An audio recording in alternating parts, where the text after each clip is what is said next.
Hello students, how are you? कैसे हैं? Hopefully अच्छे होंगे और अच्छे ही रहना। थोड़ा सेफ रहिए घर पर। आज हम टीचिंग लर्निंग फ्रॉम होम करेंगे, पढ़ाई लिखाई घर से। जैसे अब सब जगह चल रहा है वर्क फ्रॉम होम, तो अब टीचिंग लर्निंग फ्रॉम होम आज हम ये करने वाले हैं। लास्ट वीडियोज़ में मैंने आपको टाइप्स ऑफ सेट्स और उसकी डेफिनेशन वगैरह वगैरह, इससे पहले के जो टॉपिक हैं इक्वल सेट्स, इक्विवेलेंट सेट्स, जो वोकेबलरी है सेट्स की, उस पर डिस्कस किया है। आज का आपका टॉपिक है operations on set. Operations on set.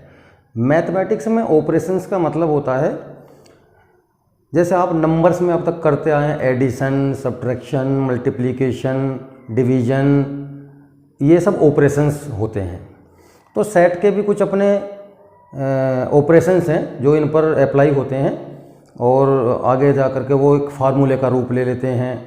तो ये 3 ऑपरेशंस आपके कोर्स में अब तक आते रहे हैं। पहला है यूनियन ऑफ सेट्स, दूसरा है इंटरसेक्शन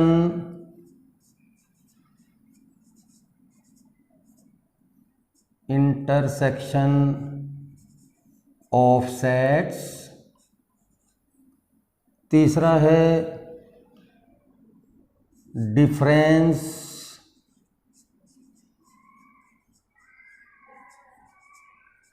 ऑफ सेट्स, और एक चौथा भी है, 3 नहीं 4 है ये। चौथा है कंप्लीमेंट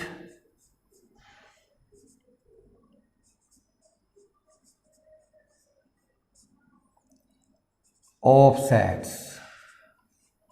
ओके, इस साल इन दोनों को डिलीट कर दिया गया है इस साल के लिए। तो हमें केवल ये 2 ऑपरेशंस पढ़ने हैं, यूनियन एंड इंटरसेक्शन। तो मैं बारी बारी से लेता हूँ, देखिए क्या होता है। पहले हम लेंगे union. Union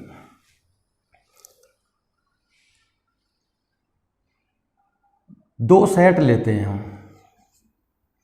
late A is equal to 1 2 7 9 11। ये एक सेट है। दूसरा सेट है B 2 9 11 14 15। ये 2 नॉन एम्प्टी सेट हैं, मतलब इनके अंदर कोई ना कोई एलिमेंट अवेलेबल है। तो अब हम इनको यूनाइट करना है। हमें यूनियन का मतलब इनको यूनाइट करना, दोनों को मिला करके एक सेट बनाना है। जैसे हम एडिशन में करते हैं ना, 2 + 3, दोनों को ऐड करके एक नंबर आ जाता नया 5। तो हमें इसमें ये यूनियन का साइन है, कैपिटल U बनाइए, A यूनियन B। इसको कुछ बुक्स में, हमारी बुक में भी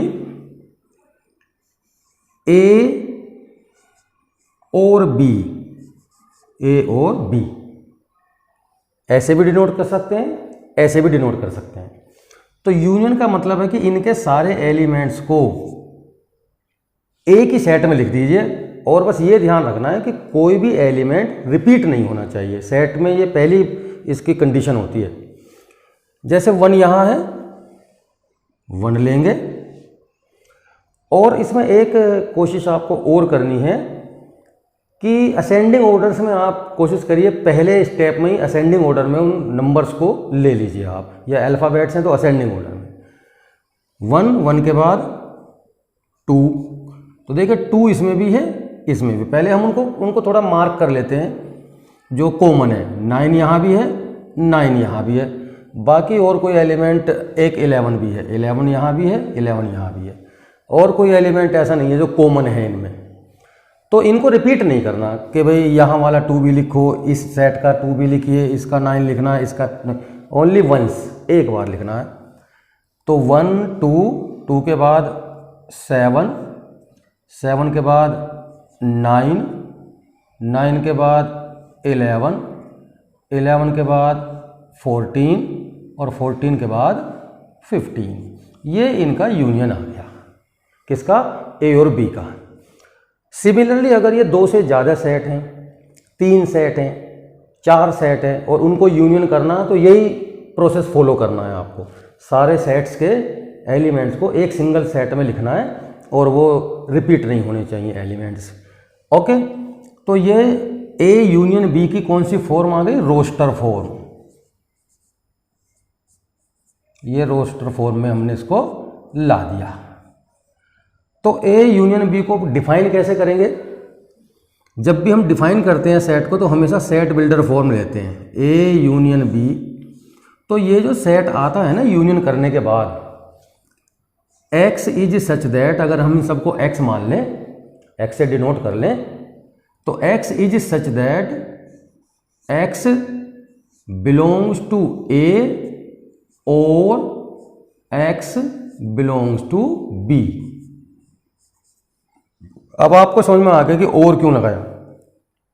ये सारे के सारे ऐसे एलिमेंट्स हैं, या तो ए में हैं या बी में हैं, किसी एक में जरूर है।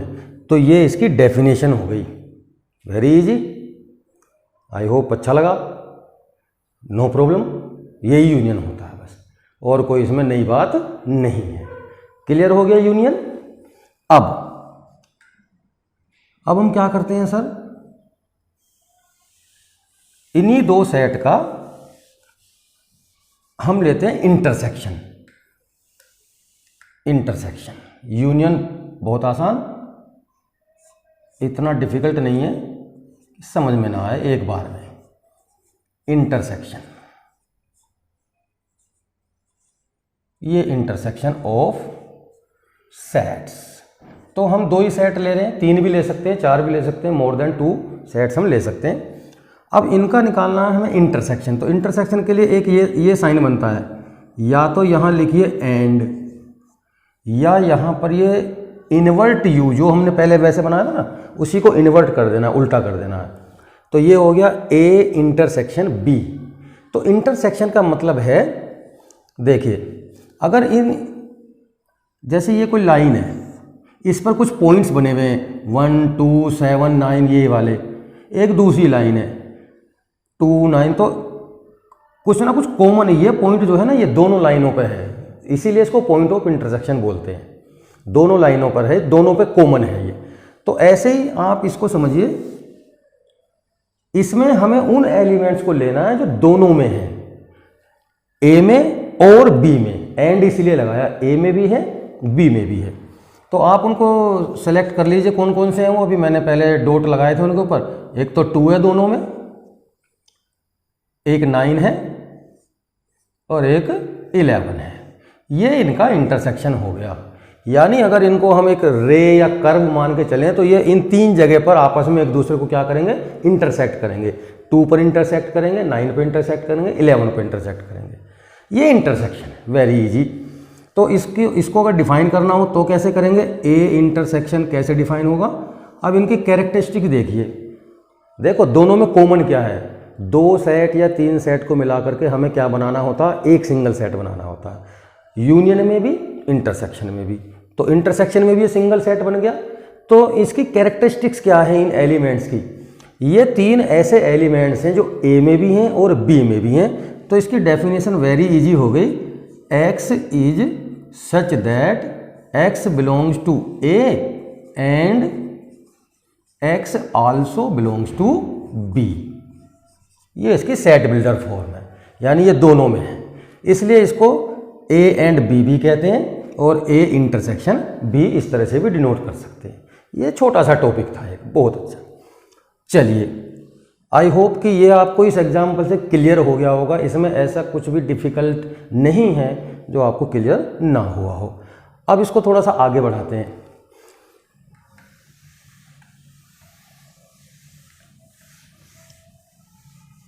इंटरसेक्शन हो गया आपका। तो 2 ऑपरेशंस हो गए। अब देखिए इन दोनों का कुछ अलजेब्रा है। ये तो मैं ले रहा हूं यूनियन, ये मैं ले रहा हूं इंटरसेक्शन। 1 मार्क के क्वेश्चन कई बार इसमें से आ जाते हैं, इसलिए ये समझना बहुत जरूरी है इंटरसेक्शन। देखिए अगर किसी सेट को हम उसी के साथ यूनियन कर दें, कोई सेट है ए को ए के साथ ही यूनियन कर दिया, तो जो आंसर आएगा वो भी ए ही आएगा, वो भी क्या आएगा, ए आएगा। दूसरा, अगर हम इसके यूनिवर्सल सेट के साथ यूनियन कर दें, यूनिवर्सल सेट यानी जिसका ये सबसेट है, तो यूनियन करते समय हमेशा बड़ा सेट आता है आंसर। आप 2 सेट लेकर के देख लीजिए। इसी तरह तीसरा इसकी खूबी है कि अगर ए को यूनियन कर दें बी से, और ए जो है वो बी का क्या है, सबसेट है, तो यहाँ पे भी तो ए यूनिवर्सल सेट का सबसेट होता है, यहाँ बी का सबसेट है, तो बड़ा सेट कौन सा होगा इसमें, बी बड़ा होगा, सबसेट हमेशा छोटा होता है। तो जब किसी छोटे सेट को बड़े सेट के साथ यूनियन करते हैं और शर्त ये हो कि छोटा सेट बड़े सेट का क्या हो, सबसेट हो, तो आंसर हमेशा क्या आएगा, बड़ा सेट आएगा। ठीक है ना। कब, इफ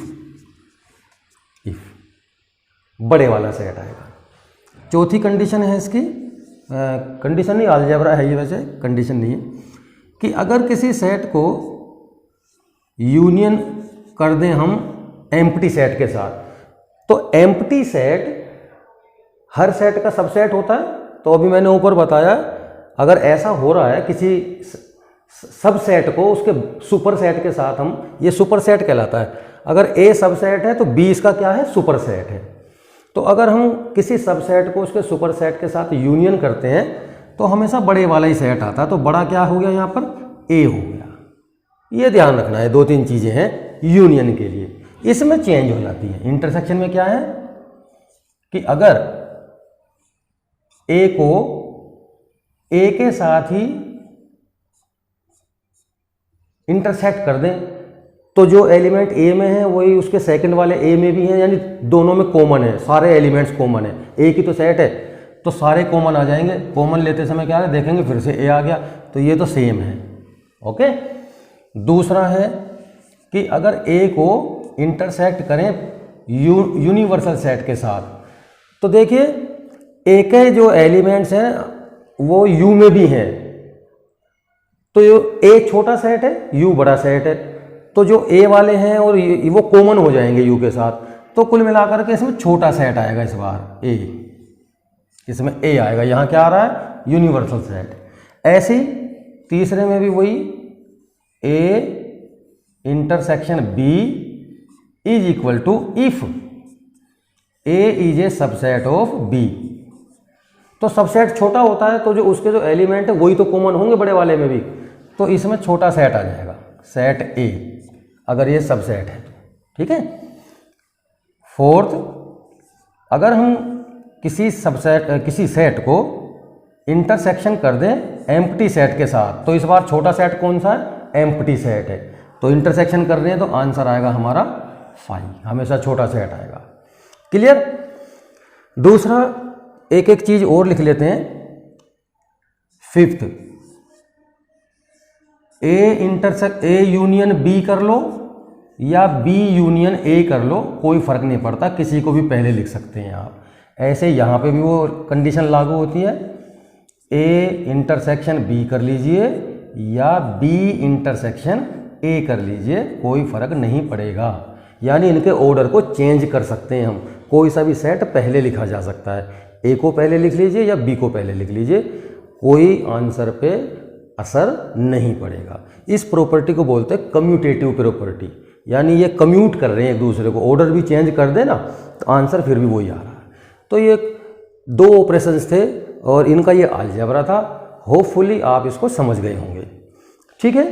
अब एक अगला टॉपिक और बचता है इसमें, इसको मैं डिलीट, वीडियो आप रिवाइंड करके देख लीजिएगा। तो आगे बढ़ते हैं। अगला टॉपिक है आपका वेन डायग्राम। वेन डायग्राम,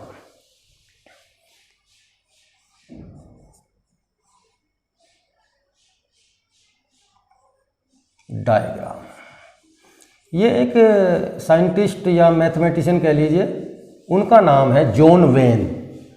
इन्होंने इसको एक्सप्लोर किया था कि भाई सेट जो है ना, उन्होंने एक चीज़ बताई कि सेट जो है ना, सेट बिल्डर फॉर्म में भी लिखे जा सकते हैं, सेट इंटरवल की फॉर्म में भी लिखे जा सकते हैं, सेट जो है रोस्टर फॉर्म में भी लिखे जा सकते हैं। तो उन्होंने एक नया आयाम दिया, एक नई डायमेंशन बताई कि सेट को पिक्टोरियल, पिक्चर की फॉर्म में भी रिप्रेजेंट किया जा सकता है। उसी को वेन डायग्राम बोलते हैं। तो उसके लिए क्या करना होता है, एक रेक्टेंगल ड्रॉ करिए आप। ये रेक्टेंगल है और ये यूनिवर्सल सेट है, यानी सारे सेट इसी में से बने हैं। तो इसमें सर्कल से या एलिप्टिकल फिगर से सेट्स को दिखाया जा सकता है। ये ए, ये बी, और ऐसे लिखना है बस। ये वेन डायग्राम हो गया, इसको ऐसे दिखाना होता है। ये क्या है इन दोनों का, ये यूनियन है। ओके, तो ए इंटरसेक्शन है, सॉरी गलत हो, ये इंटरसेक्शन है, ए इंटरसेक्शन बी। तो उसी पार्ट को, तो इन ऑपरेशंस को भी हम वेन डायग्राम में शो कर सकते हैं। तो जैसे इंटरसेक्शन को शो करना हो, ए इंटरसेक्शन बी को, तो दोनों जो सेट्स हैं वो आपस में एक दूसरे को जितने हिस्से में इंटरसेक्ट कर रहे हैं, तो ये कॉमन पार्ट हो गया ना दोनों का। इंटरसेक्शन का तो मतलब ही कॉमन होता है। तो उसको शेडेड करना है बस। तो और नीचे लिख देंगे ए इंटरसेक्शन बी का, ये हमने डायग्राम बना दिया। इसी तरह अगर यूनियन का बनाना हो तो एक रेक्टेंगल ड्रॉ करिए। ये सेट ए है, ये सेट बी है। अगर यूनियन को शो करना है इसमें, तो देखिए यूनियन में क्या होगा, दोनों सेट्स का आपस में मिक्स हो जाएंगे दोनों के दोनों। इसको पूरे को शेड कर दीजिए, ये पूरा। तो आप, मैं ये कह रहा हूं कि ये दोनों मिक्स होकर के एक ही सेट बन गए।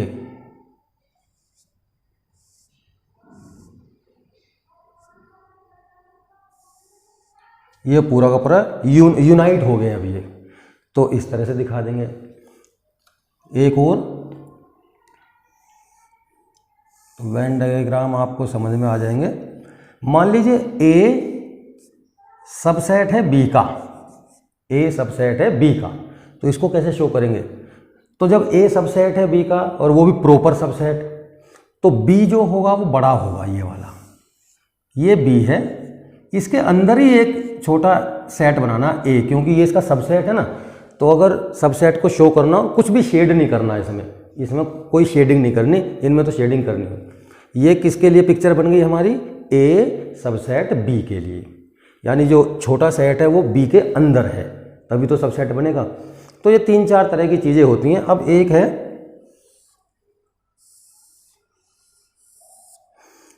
एक सेट यहाँ है ए और दूसरा सेट यहाँ है बी, ये आपस में इंटरसेक्ट ही नहीं कर रहे, यानी इनमें कुछ भी कॉमन नहीं है। तो ऐसे सेट्स को बोलते हैं डिसजॉइंट सेट, जिनका इंटरसेक्शन, अगर मैं इनका इंटरसेक्शन करूं तो जब इनका कुछ कॉमन ही नहीं है, तो ए इंटरसेक्शन बी कर दूं, कुछ भी कॉमन नहीं है, तो क्या आएगा? फाई, एम्प्टी सेट आएगा। तो ये एम्प्टी सेट के लिए हमने इसका, डिसजॉइंट सेट के लिए ये फिगर इस तरह से बनती है। यही वेन डायग्राम कहलाते हैं। 4 वेन डायग्राम है, वेरी इजी है, नो प्रॉब्लम। और कंप्लीमेंट होते तो कुछ और बताते, लेकिन वो इस बार कोर्स में नहीं है।